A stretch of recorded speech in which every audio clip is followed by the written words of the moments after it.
Bonjour et bienvenue dans votre revue de presse consacrée à l'Olympique de Marseille. Au programme de ce jeudi 20 novembre, la libération des dirigeants marseillais, les vérités de la Brune sur les agents de joueurs ou encore l'admiration d'Olmeta pour Gignac.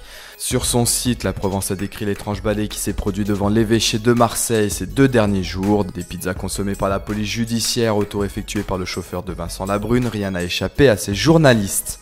Le Parisien indique quant à lui que Christophe Perruot, le magistrat chargé du dossier, n'a rien trouvé à redire sur la période Pape Diouf 2005 à 2009. Les enquêteurs souhaitaient comparer la gestion des transferts de cette époque à celle de Jean-Claude Dacier et de Vincent Labrune.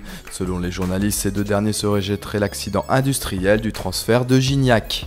Dans son édition du jour, l'équipe publie un large dossier sur les rémunérations des agents de joueurs. Interrogé la semaine passée, Vincent Labrune confie notamment des difficultés auxquelles il se frotte lors des périodes de mercato.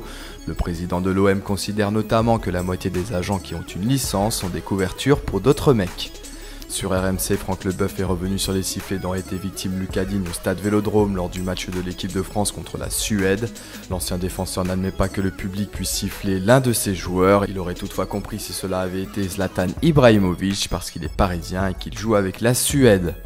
Le Disport, quant à lui, a relayé les propos dithyrambiques de Pascal Olmeta sur André-Pierre Gignac. L'ancien portier de l'OM et de Bastia apprécie beaucoup l'attaquant olympien qui est fort physiquement et qui a un caractère.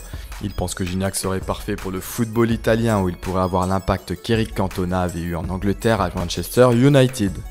La revue de presse, c'est fini pour aujourd'hui. Retrouvez-nous sur notre site footmarseille.com, sur notre chaîne Dailymotion ou sur notre application pour iPhone. Bonne journée à tous et allez l'OM!